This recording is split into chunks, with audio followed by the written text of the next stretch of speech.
The League of Women Voters, a nonpartisan political organization, encourages the informed and active participation of citizens in government and influences public policy through education and advocacy. The goal of the League of Women Voters of the United States is to empower citizens to shape better communities worldwide.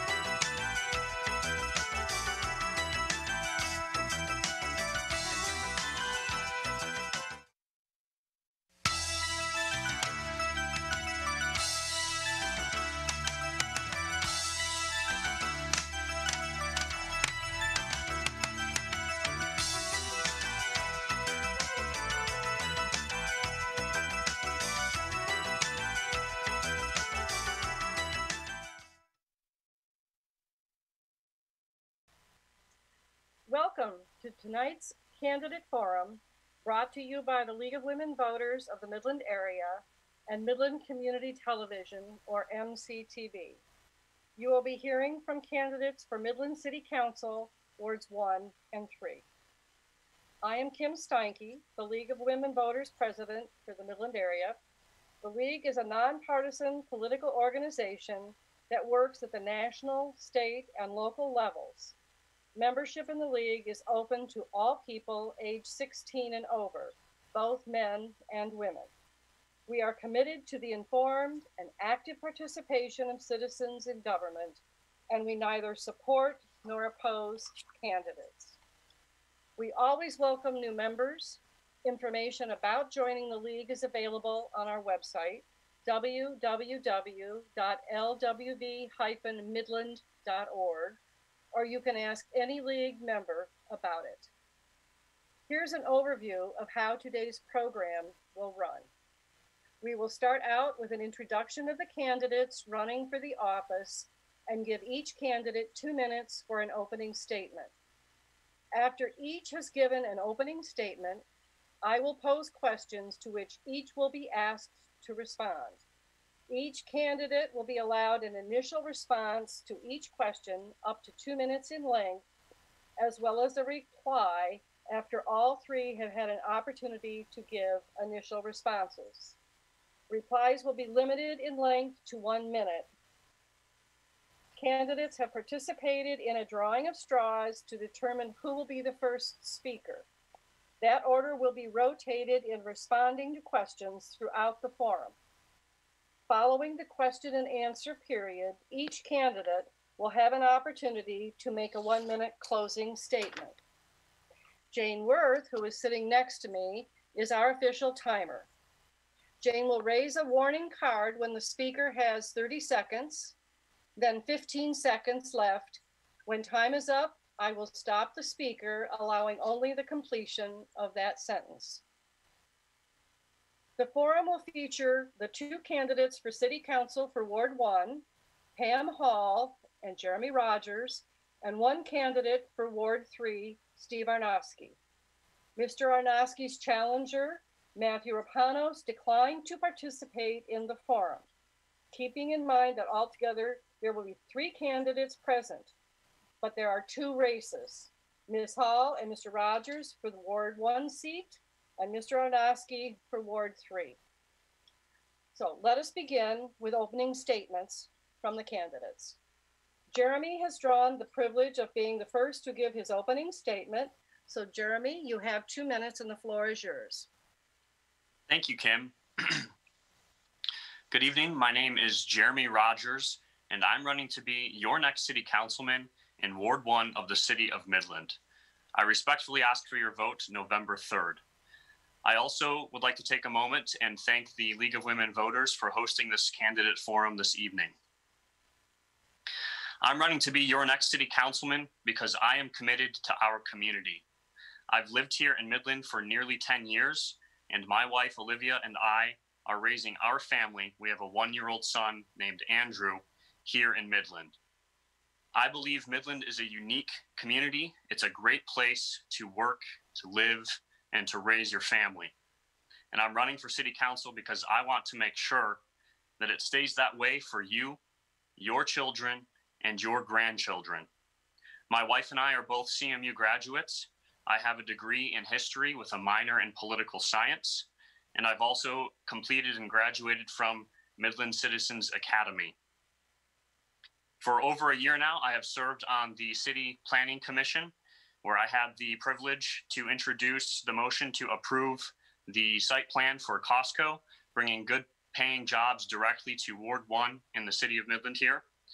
According to payscale.com, the average hourly wage for Costco is $17.27 per hour. I've also had the privilege and honor to work in the Michigan Senate for nearly 2 years, helping our families with their day-to-day struggles and interactions with various state departments, including the Michigan Department of Health and Human Services, the Michigan Department of State, and the Michigan Department of Treasury, just to name a few. So I believe that I have the necessary qualifications, the necessary experience to serve as your next city councilman in Ward 1. I respectfully ask for your vote on November 3rd. Thank you. Thank you. Steve, you have the next 2 minutes. Thank you, Kim, and thank you to the League of Women Voters for this opportunity. Hello, I'm Steve Arnosky. I'm the current city councilman for Ward 3 in the city of Midland. I first ran and was elected to the council 6 years ago. At that time, I felt my education and experience was a good fit for the type of civic activity required of a city councilman. From an education perspective, I have an accounting degree and a master's in business administration, giving me a strong financial background and a firm understanding of the budgetary and taxing role of the city council. I also have a law degree, which helps me deal with ordinances and resolutions and a large variety of the issues that come routinely before city council. From a community perspective, I have a long connection with this community. My wife and I moved here 34 years ago. We have raised 3 children, all of whom attended Midland Public Schools.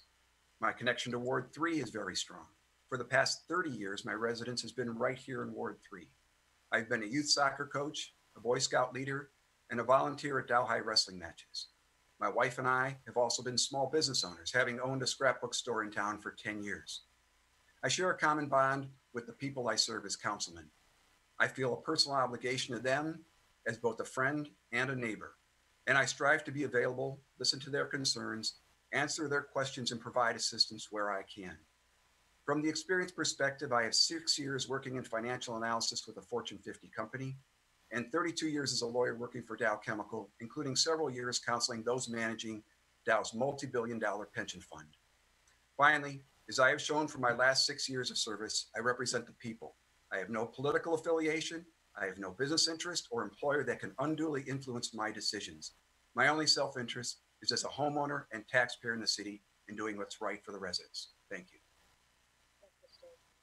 Pam, your turn for 2 minutes. You need to put your mic on, please. Thank you. Thank you, League of Women Voters, for sponsoring this opportunity for candidates to speak about the issues that residents of Midland care about.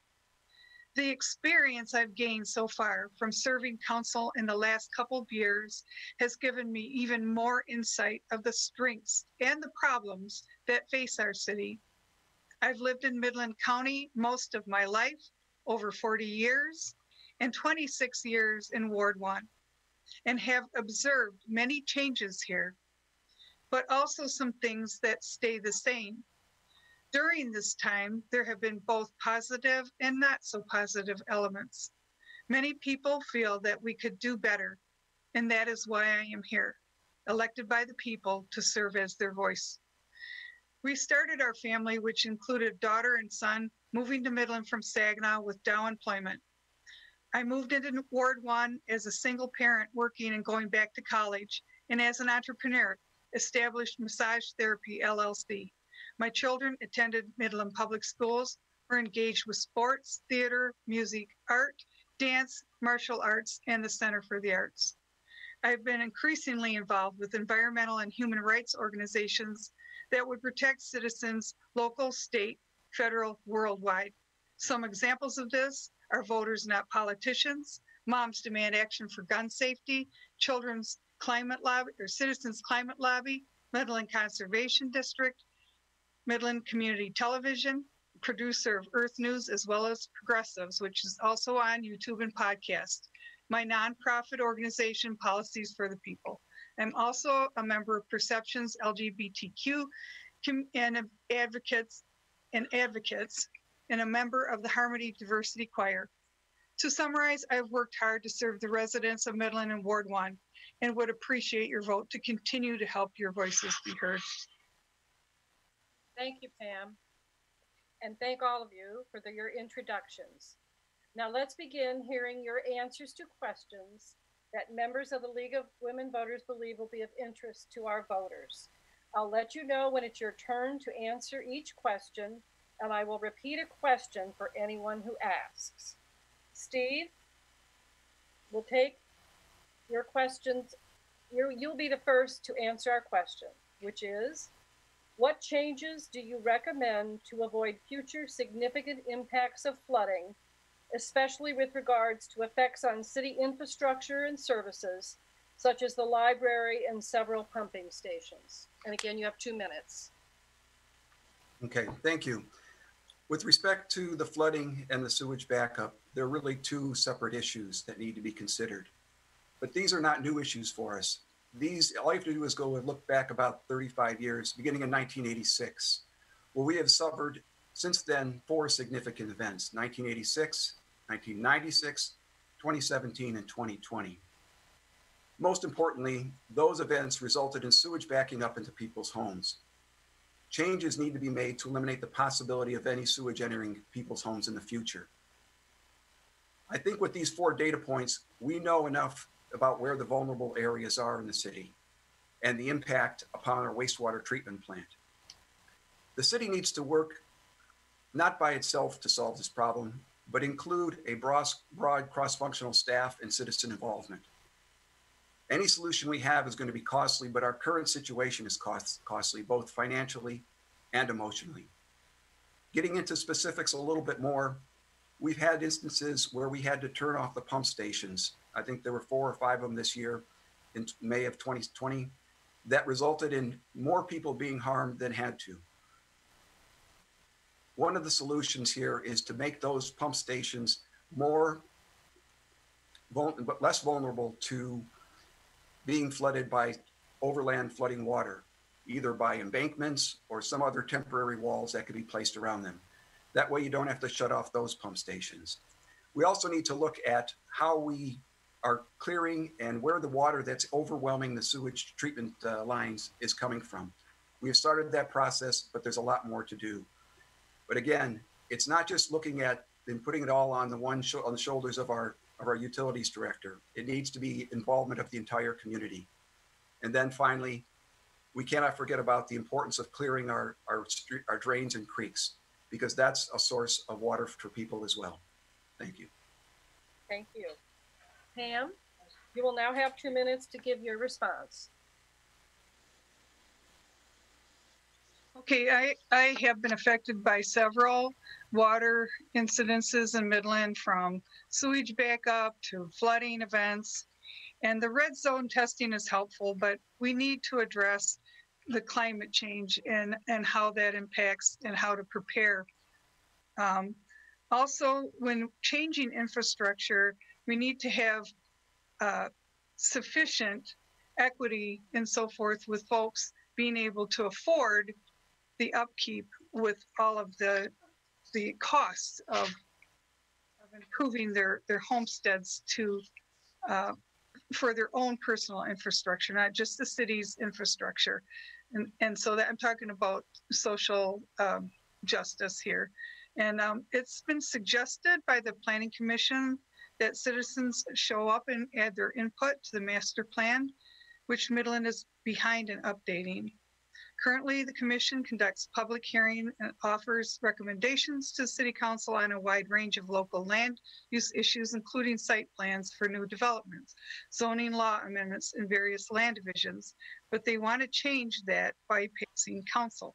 I'd support updating the outdated master plan, but not fast track. This does not look like best practices for Midland.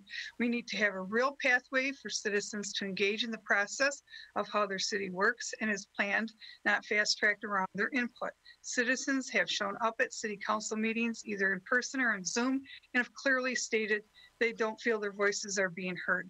When residents have taken the time to not only show up, but petition about flooding, road diets, housing projects, and fast track that leave them out of the decision-making process, then that is a message that the current methods are not being used, are not sufficient. Thank you, Pam. Jeremy, it's your turn to provide your 2-minute response to the question. And Kim, may I ask you to repeat that question again? Yes. Thank you. What changes do you recommend to avoid future significant impacts of flooding, especially with regards to effects on city infrastructure and services such as the library and several pumping stations? Okay, so thank you, Kim. And you know, if we've learned nothing else this year, it's the importance of investing in and maintaining infrastructure. May's Dam collapses and the subsequent floods should have taught us that lesson. And as I've gone door to door, campaigning, talking to the residents in Ward 1, two of the issues that come up frequently, well, one of them is, generally speaking, is infrastructure, and more specifically, two aspects of that are roads and also our city sanitary and city storm sewer systems. And, I actually read a recent article in the Midland Daily News that indicates 16% of our city's sewer system is in poor condition.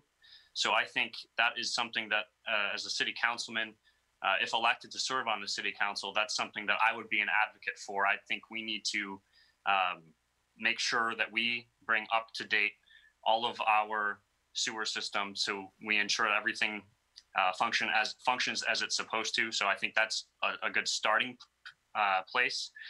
I also agree with Councilman Arnosky that we do need to work to protect our pump stations, make sure they're more resilient so that they don't need to be turned off in the event we have another flood.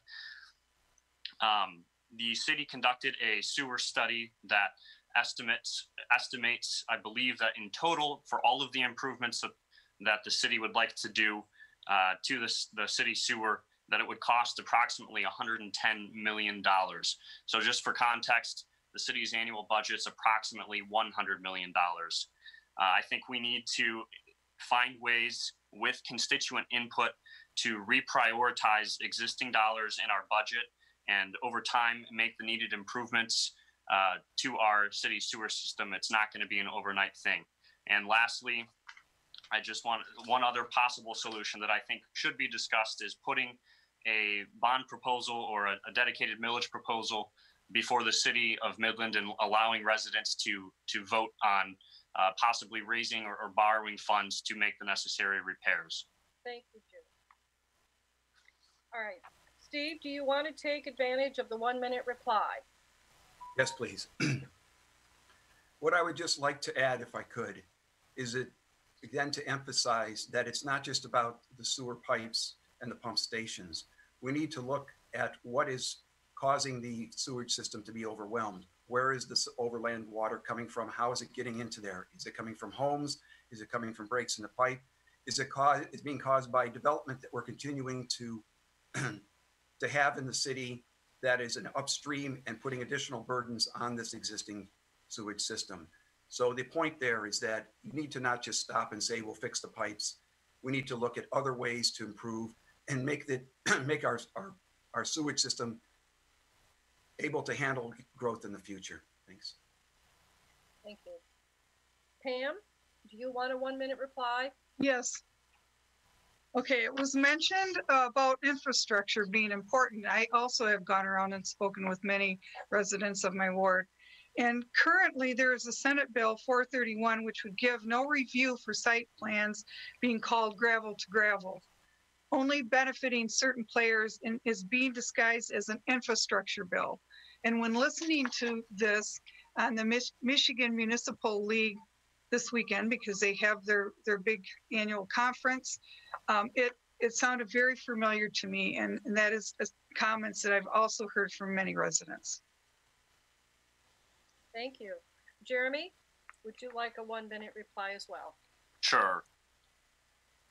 So again, I just want to reiterate, I believe that infrastructure, it's one of the essential services that our city provides, our roads, our sidewalks, our city sewer, and it's important, but it's also costly to maintain. And so I just want to emphasize again, I think that we need to prioritize in our city budget dollars for making the necessary and needed improvements to make sure that we're providing essential services that are reliable to the people of Midland. That's a must.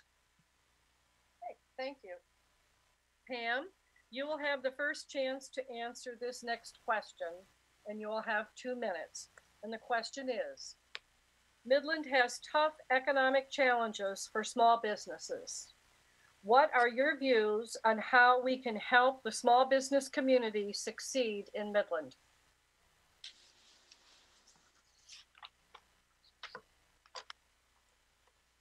You need to turn on, yeah, there you go. Right, okay.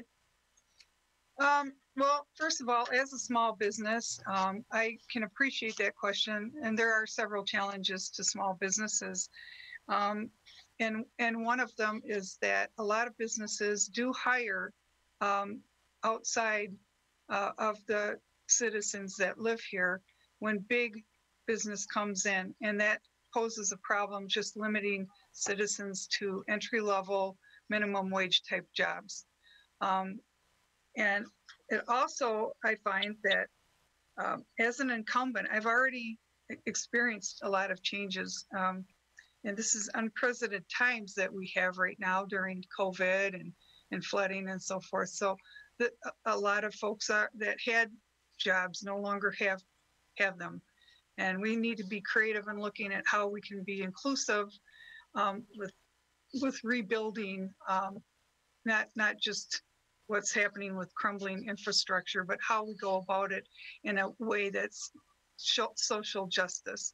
So that people that have right now the lease, bringing them up so that they can not only be contributing taxpayers, but can actually help Midland be a great city.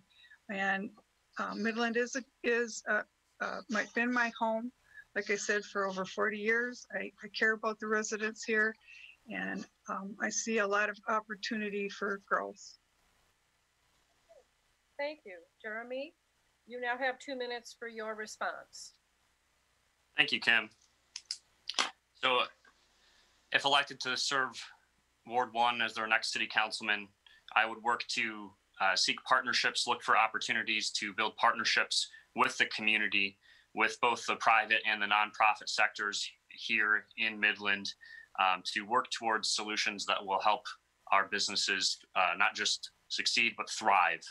And one of those organizations could be the Midland Business Alliance, working with the Midland Business Alliance to ensure that both workers here in the city of Midland, as well as business owners, are aware of the resources they have available to them through the federal government, through the different stimulus packages that have been passed and are being discussed. Also, making them aware of the resources available to them from the state as well.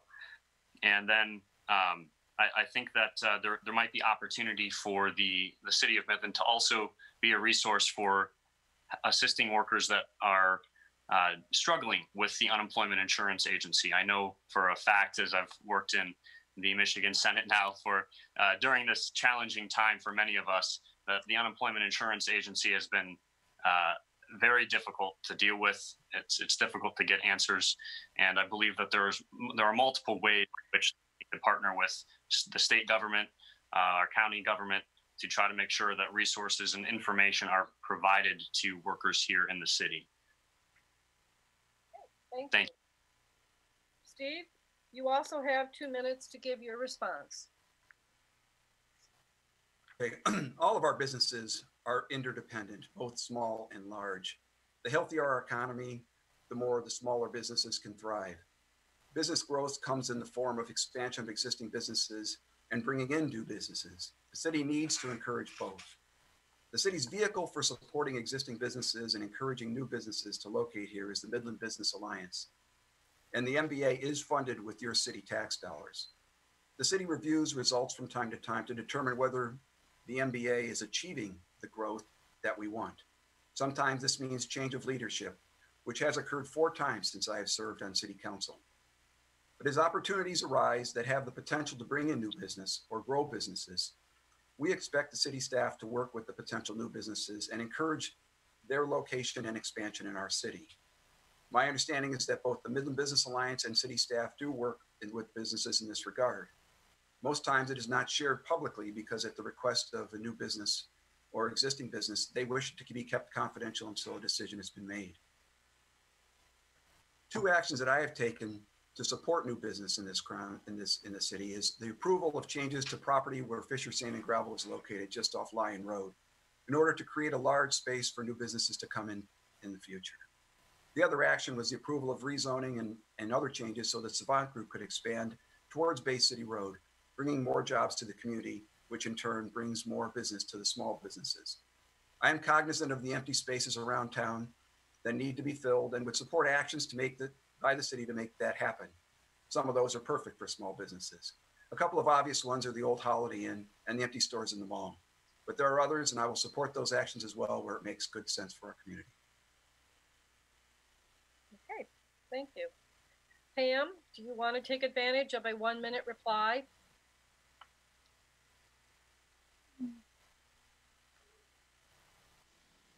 You need to put it back on. There you go. Okay.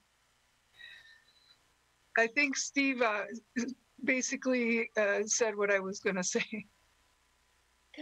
Okay. Jeremy, do you wish to make a 1-minute reply? I'm okay, thank you. All right. And Steve, anything else? No, apparently not. You good? All right. Jeremy, you have the opportunity to answer this next question first with 2 minutes. What are your suggestions for making information on city council business available to residents in an open and timely fashion? Do you think the current processes are adequate? Thank you, Kim. I do not believe that the current processes are adequate, and I'm aware that the city is currently looking at what other opportunities or alternatives there may be.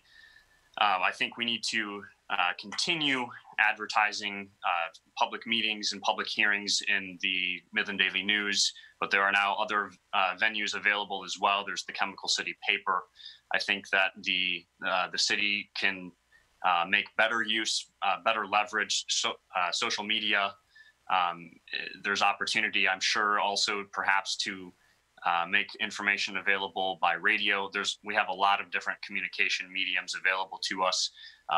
So I think we need to take advantage of more of them, and then also perhaps give more advanced notice rather than, I believe it's 2 weeks at the moment, rather than just give 2 weeks notice. If possible, try to work and find ways to extend that notice further out so people are made aware of it earlier. They have the opportunity then to show up and share their opinions with city council or with the planning commission or whatever local governing body they may wish to share their opinion with. Thank you. Steve, you now have 2 minutes for your response. Well, this is a very important point because I think citizen engagement is the only way to ensure that the few don't dictate to the many. You know, and I have all along been advocating to make sure that all residents are given an opportunity to have their voices heard. You know, this really does mean improving the city's scope and methods of communication to alert residents of matters that may be of interest to them, and to give everybody an adequate opportunity to be heard and their comments seriously considered. There's a couple things here that are important as a city councilman that we can do. Number one, when people do come forward to speak to us, at city council meetings or to our separately through our emails or phone calls that we receive. We need to let them know that they're heard, and we need to take actions based upon what they tell us so that they know that they're not wasting their time and energy. This snowball has a snowball effect to get more people to be brave enough to come forward and speak their mind. Secondly, we've got a very good city communications manager right now that is doing her best to bring us up into the current times as far as the ways of communicating.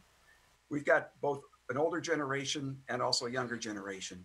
And there's really two methods of communicating that we need to be pursuing here so that both age groups can participate.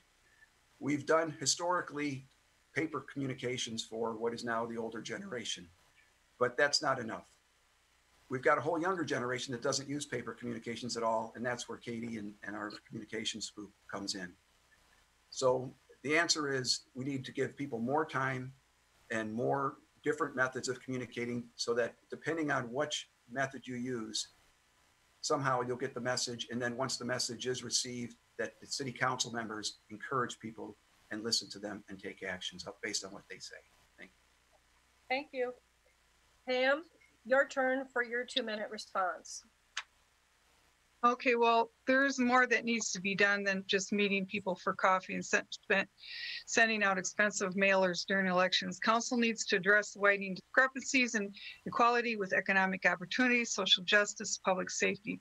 We need affordable housing, protection of neighborhoods from gentrification, and the COVID-19 highlighted social disparities and the need to protect our most vulnerable citizens and small businesses so crucial to the economy. Residents can and do reach out to council by way of our city email and phone numbers listed on the city website.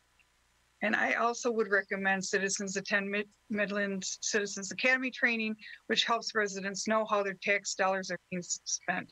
As an official elected by the people, not an employee of the city, the main job and duty of the position of city council is to be a voice of the residents, not just to rubber stamp items submitted by special interests. The taxpayers fund the city. They are the boss. City council represents them.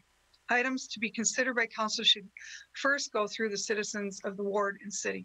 Council is a legislative branch working with policies that protect the rights of all of our citizens and works with the mayor, who is the executive branch, for fair and democratic decisions. Council works with the city manager, who serves council, the city, and administers local government projects and programs on behalf of the governing body, carrying out all the council's policies and prepares the budget for council's consideration, while the city attorney provides legal support for the city staff and employees.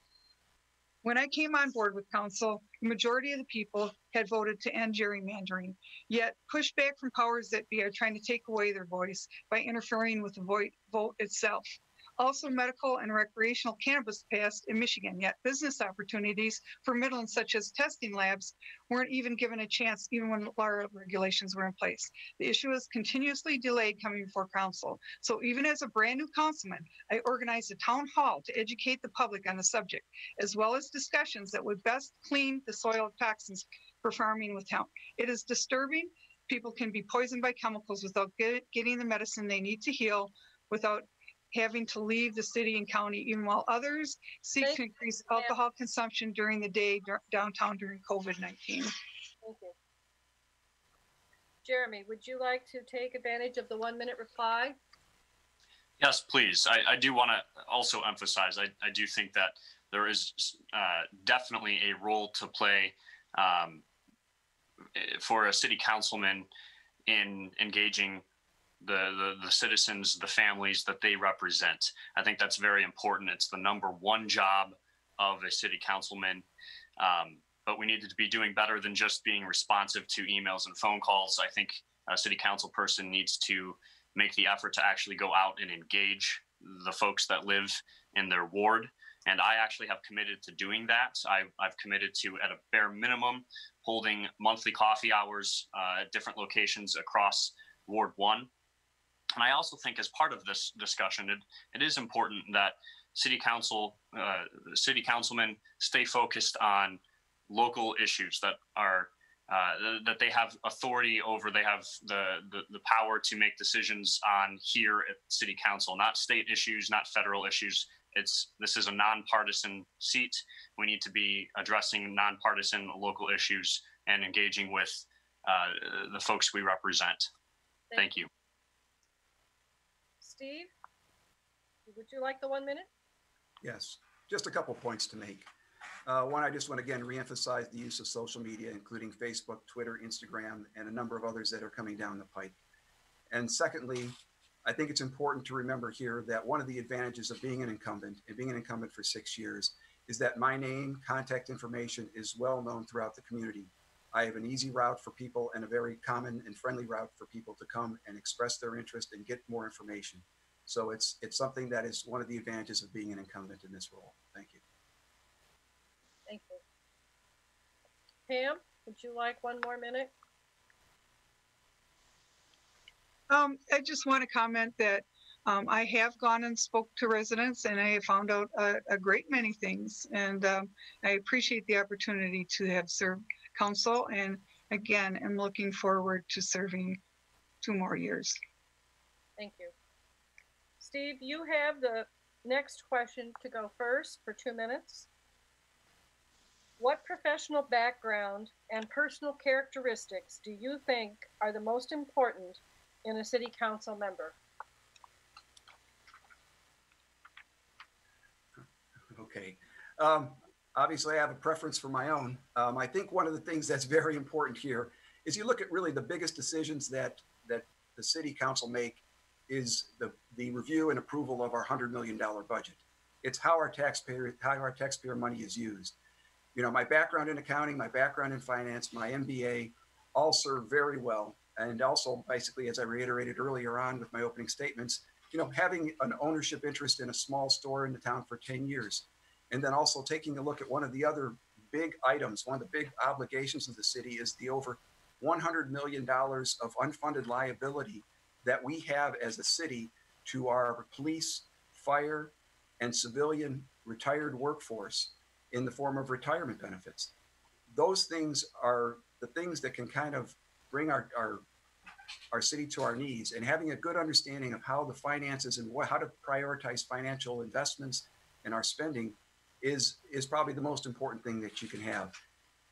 The financial aspects of it is really the fundamentals of everything else we can do in this city. So having a good understanding of finance, I think, is very important. I won't discount my own law degree because that gives me a variety of perspectives as well. I mean, ordinance and resolutions are, you know, something we deal with routinely, which are basically the laws of the city. So what are the skills? Those are skills. And I won't kid you, but time in the job also helps a lot. You lose a little bit in the first couple of years of your service as a councilman. And the more you stick around, the more you know, the more effective you can become. Thank you. Thank you. Pam, you also now have 2 minutes for your response. Could you repeat the question again? The question is, what professional background and personal characteristics do you think are the most important in a city council member? Well, I believe in protecting the rights of all of our citizens and support educating people about their government. And I promote open dialogue of ideas utilizing critical thinking. And so this is an area that I have, again, I've spent a lot of time, my own personal time, getting involved with the citizenry here, as well as different organizations. And when we talk about our local government, the government here, when we have the road diet, for example, this is a local issue, but it is also a U.S. state corridor. So it is something that is come before council now several times, and it is something that needs to be addressed. And listening to the people comment that overwhelmingly don't approve of it, and we have an increase of accidents and so forth. It's paying attention to what the citizens want is the role of the councilman. Thank you. Jeremy, you now have your 2 minutes on this question. Sure. So I believe that there are a number of there's a number of qualities or characteristics personally that I think are important to have as a city councilman. I do also think there is an importance as well to having the professional background and experience necessary to be a good city councilman. I believe that number one, it's very important to be a good listener. I think that's, as I said just moments ago, it's the number one job of a city councilman is to listen to their constituents, to be responsive to them, and to do your duty and to represent them to the best of your ability. It's also important to be knowledgeable on local issues and have a knowledge of how local government, state government, federal government, how they work, how they can work together, how they interact together, so that you can best leverage the tools and resources available at all levels of government to leverage them to work for your city, for your ward in this particular case, as the city of Midland's divided into 5 wards. I also think that it's very important to have an ability to work with others and to have a solution-oriented focus. So working with your fellow city council members towards solutions, not just talking about them. It's very easy to find reasons to vote no on things, but it's a lot harder to find a reason to vote yes for it. So it's important to work together to find common ground, and it's hard to do, but it's important to do. And then lastly, I think communication is important as well. That goes along with just being responsive to constituents. All right, thank you. Steve, would you like to take advantage of the 1-minute reply? Yes. I think in addition to what I mentioned before, in terms of characteristics, being able to apply common sense in all decision-making is important, as is being prepared for every meeting that's there and being prepared for what comes before them in terms of the decisions. I think being pure in the reason why you want to do this job, that it is really a civic engagement and there's no personal interest that you're trying to promote. And I think just being impartial and transparent in all the decision-making, so that the community knows exactly why you're coming up with the reasons for the decisions that you're making. That's it. Thank you. Pam, would you like another 1 minute? I just wanted to reiterate that, yes, I've had engagement locally, and I do recognize that there is state and national government that does correspond to each other, and that is why I do go and get involved with the various educational groups that I have been involved with. There's been many discussions beyond council, and I've learned a lot. Thank you. Jeremy, 1 more minute? Sure. Thank you. I just, again, kind of echoing Councilman Arnosky's sentiments there. I do think it is important to have a passion for the community you're representing, to care about the people and the businesses of your community, and to have a passion for local government. And local government at the city level, at the county level, at the township level, we make decisions at those levels that impact people's lives day to day. They probably have far more interactions with their local municipalities than with the state or with the federal government, and they may not even be aware of that. But it's an incredibly important job being a representative at the local level, and it's something that if you're going to do, you need to be passionate about. Okay, thank you. Pam, you're next with our final question of the evening. You'll have 2 minutes. There is underutilized commercial property in several parts of the city, including the mall area and South Saginaw Road. If elected, what new uses would you support?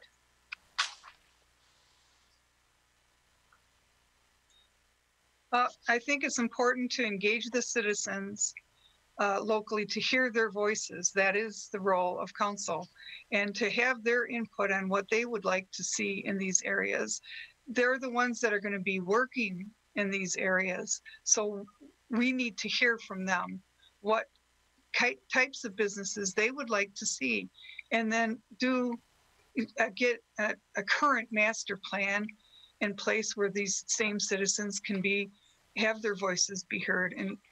And at that point, I just want to say there have been opportunities for Midland that Midland has missed out on because it's not being responsive to opportunities that are being presented while choosing others that seem to only benefit a few.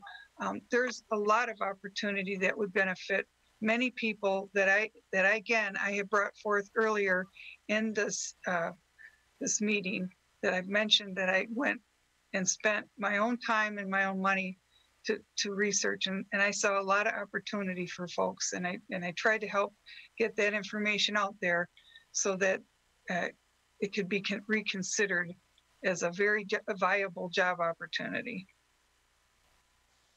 Thank you. Jeremy, you have 2 minutes to make your response to the question. Thank you, Kim. So again, I believe community input is important in making sure that you're available to get input from your constituents, from the people you're serving on maybe ideas they would like to see implemented for those spaces that are available that you mentioned, some on the Saginaw Road corridor. And then, I think it's important as well to make sure that maybe the city needs to take a look at some of the properties there and make sure that they're zoned properly, and make sure that they're properties that can be utilized for what they're currently zoned as. So maybe there's some research the city could do there. And then also, again, looking for ways to partner with the private and nonprofit sectors to develop those available spaces, because ultimately we're talking, private property development is something that is done by private individuals. The city council doesn't necessarily play a direct role in that, but looking for ways to partner with businesses and with the community to find businesses maybe like Costco that can provide a great service for our citizens, and find ways to partner with them and incentivize them. I wouldn't say incentivize, but try to remove barriers, unnecessary barriers that may be there to encourage them to develop those properties. Thank you. Thank you. Steve, it's your turn for your 2 minutes. Yes. Those empty properties, those empty buildings are owned privately. And so whatever happens is going to be, a lot of it's going to be determined by what the property owners want to do with it. Earlier, and I'm trying to remember now, it's probably been a couple of years, our planning department did go out to the community and try to get input basically on the same question that you're asking today. What would they be willing to look at? And there was things like residences, residential apartments, or other, there was all sorts of, I think even Northwood got involved with it. And pretty much, the sky was the limit apart about what people had for suggestions. What we need to really think about is what would work long-term. And what is the role of the city council in this? And what we can do is open up the zoning so that it does have the ability to be used for a number of different uses, and then explore different opportunities, because it depends again on who comes in, who from a private perspective wants to come in and use these buildings. I wouldn't advocate for the city taking ownership of these things. The city has enough properties as it is to maintain and take care of. So it's really about how do you pick and choose what's going to be the most successful. Right now it's sitting vacant, but I think we need to be careful not to be too desperate to allow the first thing that comes along to go in there. The mall owner is trying to make sure that they've, make their money, and they've allowed a lot of other things in there that are temporarily based. Longer term, it's going to be tough to say, but I think we shouldn't really rule out anything, including perhaps partial demolition of some of that space, so that it can be maybe reconfigured in a better way. That's it. Thanks. Thank you.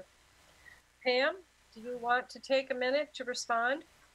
Sure. I was finding out about cities of the future and what other areas have done with mall areas that are no longer functioning as mall areas. And there are a lot of interesting applications, including residents, either for certain age groups or activities that would interest a particular group, whether they're seniors or their families that are growing.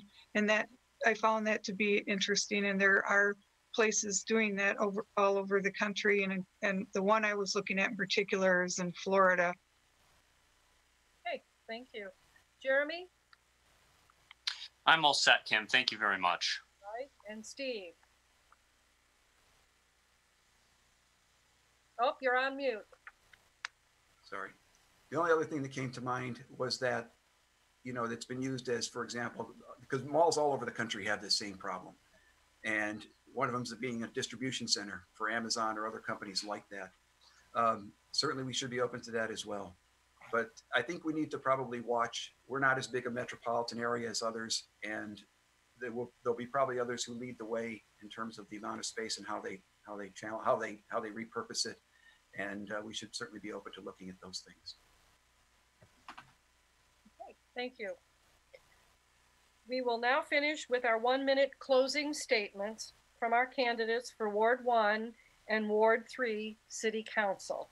And Jeremy, you will be going first. Okay, well, thank you, Kim. And again, I just wanted to take a moment and thank the League of Women Voters for graciously hosting this candidate forum this evening. I appreciate it. And I also just wanted to say that if anybody has any questions for me that's watching, please feel free to visit my website, JeremyRodgersForMidland.com. They can also visit my Facebook page, Jeremy Rodgers for Midland City Council.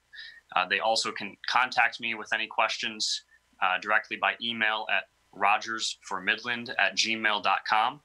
Again, that's rogersformidland@gmail.com. And again, I just want to emphasize my name is Jeremy Rodgers. I'm running to be your next city councilman in Ward 1, and I respectfully ask for your vote on November 3rd. Thank you very much. Thank you, Jeremy. Steve, you're next. Yes, thank you again to the League of Women Voters for sponsoring this forum. I appreciate the opportunity to reach out to the voters that I have not been able to speak with in person. I also want to thank the hundreds of citizens that have given me their time while I visited their homes. As I mentioned, I bring to the office education, experience, and a 6-year track record of service to the residents of Ward 3 and the City of Midland.